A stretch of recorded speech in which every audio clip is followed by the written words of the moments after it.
Hello students, welcome to the meritorious YouTube channel. आप लोगों के लिए केमिस्ट्री के इंपॉर्टेंट क्वेश्चन मैंने रिसर्च करके निकाल लिए हैं और टाइप भी कर दिए हैं। सारे के सारे इंपॉर्टेंट क्वेश्चन, सारे चैप्टर्स जितने भी 10 चैप्टर्स हैं उन सब के इंपॉर्टेंट क्वेश्चंस आप लोगों को इस वीडियो के अंदर मिलेंगे। तो बिना किसी देरी के हम स्टार्ट करते हैं। सबसे पहला जो चैप्टर है हमारा, चैप्टर वाइज है सारे, ये देख लेना।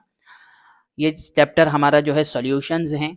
सॉल्यूशंस के अंदर सबसे पहले अगर अपन छोटे क्वेश्चंस की बात करें तो ये जितनी भी डेफिनेशंस आपको दिख रही हैं, कौन सी, mole fraction, molarity, molality, parts per million, ठीक है। उसके अलावा जो है मोल फ्रैक्शन डबल आ गया है, सॉल्यूशन की, वेंट ऑफ फैक्टर की, ऑस्मोटिक प्रेशर की, और ये सब डेफिनेशंस आप बिल्कुल भी छोड़ के ना जाएं, क्योंकि 2 मार्क्स में डेफिनेशन और उसका फॉर्मूला आप लोगों से पूछा जा सकता है। उसके अलावा लॉन्ग आंसर में जो क्वेश्चंस आप लोगों को देखने के लिए मिलेंगे, ठीक है, वो मिलेंगे डिप्रेशन इन फ्रीजिंग पॉइंट या एलिवेशन इन बॉइलिंग पॉइंट का एक डेरिवेशन, ठीक है। मोलर एलिवेशन और डिप्रेशन कांस्टेंट क्या होता है वो, और उसके अलावा जो है आप लोगों को देखने के लिए मिलेगा राउल्स लॉ, और राउल्स लॉ का क्या बोलते हैं, अच्छा ऑस्मोटिक प्रेशर तो दे दिया मैंने, राउल्स लॉ और राउल्स लॉ का जो है डेरिवेशन, ठीक है। ये जो 13 क्वेश्चन है, बल्कि एक रिपीट हो गया है तो 12 क्वेश्चंस, इन क्वेश्चंस को बहुत अच्छे से करके जाना। इन्हीं में से आप लोगों को क्वेश्चन इस साल के पेपर में देखने के लिए मिलेगा, ठीक है। उसके अलावा मैंने न्यूमेरिकल की प्रैक्टिस के लिए पिछले 5 सालों के न्यूमेरिकल्स जो है तीनों चैप्टर्स में, इलेक्ट्रोकेमिस्ट्री हुआ, सॉल्यूशंस हुआ और केमिकल काइनेटिक्स, इन 3 ही चैप्टर में, क्योंकि 3 चैप्टर ही फिजिकल केमिस्ट्री का पार्ट है, इनमें से ही आप लोगों को देखने के लिए मिलते हैं न्यूमेरिकल्स। तो वो न्यूमेरिकल्स मैंने यहाँ पर आपको दिए हैं, जैसे मोलरिटी और मोलालिटी ऑफ वाटर को कैलकुलेट करना। उसके अलावा जो है एक आपका मोलालिटी का जो है क्वेश्चन है। तो ये अगर आप प्रैक्टिस करके जाएंगे तो वैल्यू चेंज होके भी अगर आ जाती है तो भी आप लोग जो है वहाँ पर न्यूमेरिकल को अटेंड कर पाएंगे, ठीक है। नेक्स्ट हमारा चैप्टर आता है इलेक्ट्रोकेमिस्ट्री। इलेक्ट्रोकेमिस्ट्री के अंदर कोलरॉश लॉ बहुत ज़्यादा इंपॉर्टेंट है और उसकी एप्लीकेशंस। उसके अलावा कोरोजन के बारे में ज़रूर पढ़ के जाना, इस साल आने के बहुत ज़्यादा चांसेस है इसके। उसके अलावा अगर अपन देखें स्टैंडर्ड हाइड्रोजन इलेक्ट्रोड या फिर नॉर्मल हाइड्रोजन इलेक्ट्रोड क्या होता है, आता ही आता है, 1-2 साल छोड़कर ये क्वेश्चन पिछले साल नहीं आए थे, तो इस साल आने की संभावना बढ़ जाती है इसकी। अगर हम देखें यहाँ पर उसके आगे तो फेराडेज दोनों दोनों नियम, फेराडे के दोनों नियम ऑफ इलेक्ट्रोलिसिस, ये अपने को पढ़ करके जाना है। उसके अलावा ये छोटी छोटी डेफिनेशंस हैं, specific conductivity, equivalent conductivity, molar conductivity, cell constant, specific resistance, ohm's law, strong और वीक इलेक्ट्रोलाइट वगैरह, ये सब कुछ। सॉल्ट ब्रिज के फंक्शन बहुत छोटे से हैं, वो ज़रूर पढ़ के जाना है। उसके अलावा जो है इलेक्ट्रोकेमिकल सेल अगर आ जाए या फिर गैल्वेनिक सेल आ जाए या डेनियल सेल, तीनों नाम से आ सकता है, तीनों सेल एक ही सेल हैं, उनका स्ट्रक्चर बनाना हमें आना चाहिए और उनकी इक्वेशंस आना चाहिए, ठीक है। और उनका रिप्रेजेंटेशन, नर्स्ट इक्वेशन जो रहती है, नर्स्ट इक्वेशन, वो अपने को उसका पूरा डेरिवेशन है, वो ज़रूर पढ़ के जाना है। उसके अलावा जो है न्यूमेरिकल, मैंने 5 न्यूमेरिकल यहाँ पर भी निकले हैं, इनकी सबकी प्रैक्टिस आप लोगों को कर लेना है। केमिकल काइनेटिक्स की बात करें तो इसमें molecularity, order of reaction, rate of reaction और रेट कांस्टेंट, इसमें difference between zero order reaction की, फर्स्ट ऑर्डर रिएक्शन और सेकेंड ऑर्डर रिएक्शन की यूनिट किस तरह से अपन डिराइव करते हैं, वो अपने को पढ़ करके जाना है और तीनों की यूनिट्स याद रखना है, ऑब्जेक्टिव में भी आ सकता है। सूडो ऑर्डर रिएक्शन किसको बोलते हैं, जीरो ऑर्डर रिएक्शन के एग्जाम्पल देना है। उसके अलावा जो है रेट कांस्टेंट का डेरिवेशन फर्स्ट ऑर्डर रिएक्शन के लिए। उसके अलावा अगर बात करें हाफ लाइफ पीरियड क्या होती है और half life period first order reaction के लिए, उसका जो है डेरिवेशन वो करके जाना है। Half life period of first order reaction does not depend on the initial concentration. ये दोनों क्वेश्चन एक ही हैं, इनको मैं काट दूंगा, है ना। ये दोनों के दोनों क्वेश्चन एक ही है, या फिर और करके मैं लिख दूंगा, सेम क्वेश्चन है, सेम डेरिवेशन है दोनों का, ठीक है। उसके अलावा बात करें अगर अपन यहाँ पर रेट ऑफ रिएक्शन की डेफिनेशन और कौन कौन से फैक्टर्स हैं जो रेट ऑफ रिएक्शन पर इफेक्ट करते हैं, वो सारी की सारी चीज़ें अपने को यहाँ पर पढ़ के जाना है। उसके अलावा बात करें अपन थ्रेशोल्ड एनर्जी, एक्टिवेशन एनर्जी और हार्नियस इक्वेशन की डेफिनेशन जो हैं वो अपने को पढ़ के जाना है, मतलब वो उनके शॉर्ट नोट्स हैं, ठीक है, वो पढ़ के जाना है, उसमें से आ सकता है। इसमें भी कुछ न्यूमेरिकल्स हैं। एक न्यूमेरिकल ये है जिसमें अपने को ऑर्डर ऑफ रिएक्शन पहचानना है, के की वैल्यू यहाँ पर या फिर रेट ऑफ रिएक्शन का एक्सप्रेशन यहाँ दिया हुआ उसकी मदद से। सिंपल सी बात है, जो पावर रहती है वही ऑर्डर ऑफ रिएक्शन रहती है, इस तरह से पहचानना पड़ता है। ओके, तो ये 3 न्यूमेरिकल यहाँ पर भी आ जाते हैं। D and F block element question chapter आ जाता है हमारा। जिसके अंदर सबसे पहले फर्स्ट ट्रांजिशन सीरीज़ क्या होती है और उसके बारे में बताना है, उसका जनरल इलेक्ट्रॉनिक कॉन्फ़िगरेशन लिखना है और उसमें किस तरह से ट्रेंड होता है एटॉमिक साइज़ का, ठीक है? आयोनाइज़ेशन एनर्जी का, मेटालिक कैरेक्टर, ऑक्सीडेशन एनर्जी, ये सारी की सारी चीज़ें जो है पूछी जा सकती है।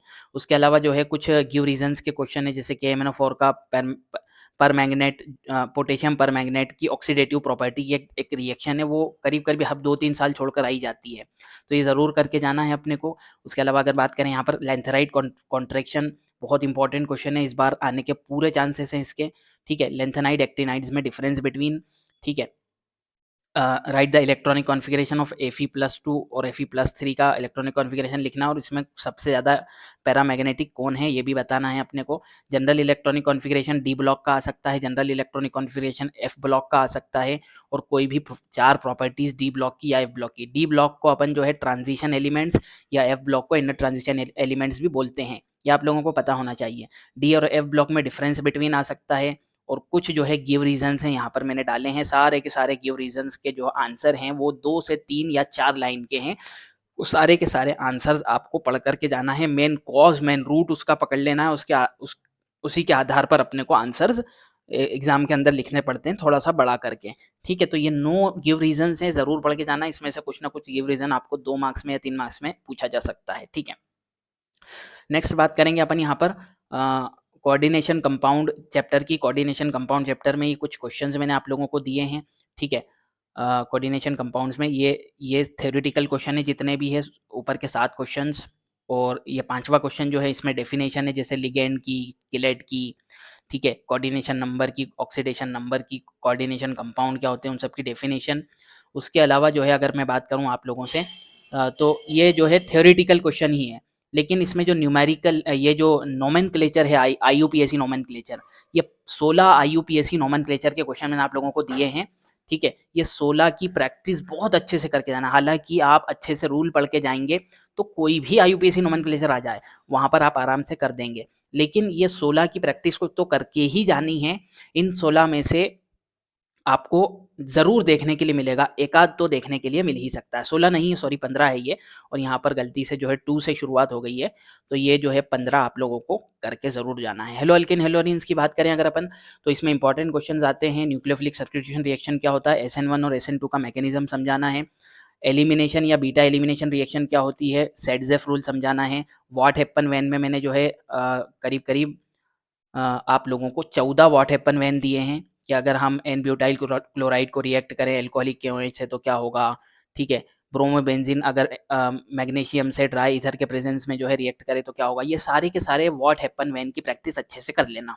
ओके, उसके अलावा जो है कुछ केमिकल रिएक्शंस हैं, नेमिंग रिएक्शंस, जिसमें से 9 केमिकल रिएक्शन, 9 नेमिंग रिएक्शंस मैंने आप लोगों को यहाँ पर दिए, जैसे कार्बाइल अमीन रिएक्शन है, ठीक है, फ्रीडल क्राफ्ट है, वुड्स है, फ्रैंकलैंड रिएक्शन है, आइडोफॉर्म रिएक्शन है, फिटिक रिएक्शन है।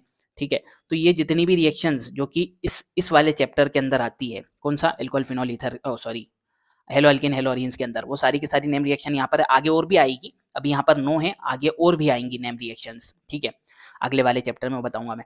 फिर ये IUPAC नेम जो है इन लोगों इन जो है कंपाउंड्स के लिखना है। ये आया था पिछले साल, तो मैंने इसके अंदर क्वेश्चन डाल दिया है। ठीक है, और कुछ गिव रीजंस के क्वेश्चन हैं, और उसके अलावा जो है क्लोरोफॉर्म की कुछ रिएक्शंस हैं और क्लोरोबेंजीन्स की कुछ रिएक्शन हैं। ठीक है, और कुछ एक आध जो है आपका गिव रीजन है।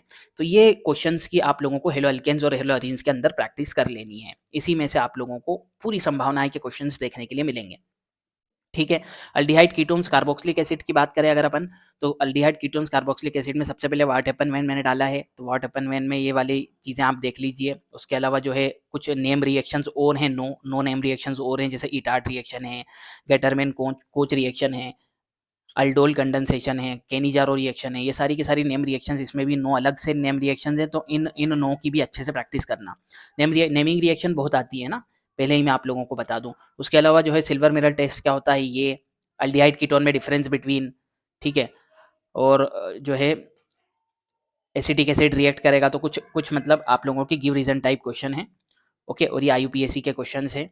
उसके अलावा जो है आप लोगों के ये क्वेश्चन हैं, इन सब की अच्छे से प्रैक्टिस कर लेना। अमीन्स चैप्टर है आपका इसके बाद, हालांकि अल्कोहल फिनोल ईथर आता है शायद इसके बाद में, ये कौन सा है, aldehyde ketone, alcohol phenol ether इसके नीचे दे दिया मैंने गलती से, ठीक है। अमीन्स चैप्टर है तो अमीन्स चैप्टर के कुछ इंपॉर्टेंट क्वेश्चन है जिसपे सबसे ज़्यादा पॉसिबिलिटी इस बात की है कि आप लोगों को 2 या ज़्यादा से ज़्यादा 3 मार्क्स में इसमें से क्वेश्चन देखने के लिए मिलेगा। तो 2 मार्क्स में अगर देखने के लिए मिलता है तो गिव रीज़न और व्हाट हैपन व्हेन जो मैंने दिए हैं वो आप लोगों को देखने के लिए मिल जाएंगे, और कुछ एक्स्ट्रा क्वेश्चंस भी हैं। ये इसमें बहुत कम क्वेश्चन है लेकिन इन सबको ज़रूर करना और इसी में से आप लोगों के क्वेश्चंस आने की बहुत ज़्यादा संभावना है, ठीक है। इसके अलावा अगर बात करें अपन अल्कोहल फिनोल्स और ईथर की, अल्कोहल फिनोल ईथर में अगर बात करें अपन तो अल्कोहल फिनोल ईथर में ज़्यादा क्वेश्चन मैंने दिए हैं, ठीक है, बहुत ज़्यादा भी नहीं है लेकिन हैं, ठीक है। तो इन सब रिएक्शंस को, इन सब क्वेश्चंस को, गिव रीजन को, व्हाट हैपन व्हेन को, केमिकल रिएक्शन को, ये कन्वर्जन, ज़्यादातर कन्वर्जन अल्कोहल फिनोल ईथर में से आते हैं। तो ये कन्वर्जन जो है 10 कन्वर्जन है, ये 10 कन्वर्जन अच्छे से पढ़ लेना, ठीक है। किस तरह से कन्वर्ट करते हैं, केमिकल रिएक्शन क्या होती है, उनको कन्वर्जन, उनके कन्वर्जन की वो सारी की सारी चीज़ें आप लोगों को पढ़ना है, ठीक है। उसके अलावा बायोमोलिक्यूल्स के अंदर कुछ गिने चुने क्वेश्चंस ही आते हैं, जैसे डीएनए आरएनए में डिफरेंस बिटवीन आ जाएगा, हर 1-2 साल छोड़ के आ जाता है।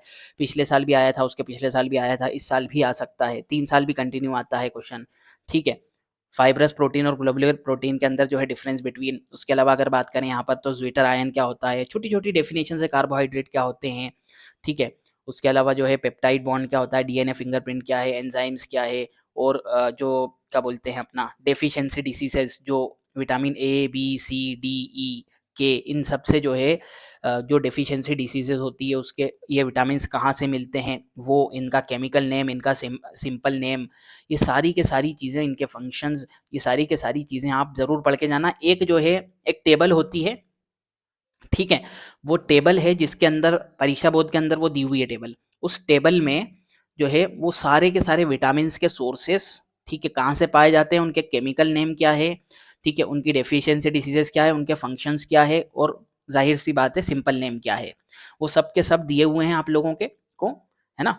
तो वो टेबल ज़रूर पढ़ के जाना, इसमें शायद मैंने कम विटामिन डाले हैं, और भी विटामिन अगर हुए तो मैं ऐड करके आप लोगों को दे दूंगा। अच्छा, इसका पीडीएफ कहाँ मिलेगा वो आप लोगों को मालूम है, इसका पीडीएफ जो है हमारी ऐप पर जिसका लिंक डिस्क्रिप्शन में है, हमारे टेलीग्राम चैनल पर जिसका लिंक डिस्क्रिप्शन में है, वहाँ पर मिल जाएगा, दोनों ज्वाइन कर लीजिए, वहाँ पर फ्री ऑफ कॉस्ट आपको इसकी पीडीएफ मिल जाएगी। इसकी तैयारी शुरू कर दीजिए बगैर इधर उधर देखे दाएं बाएं किए, ठीक है।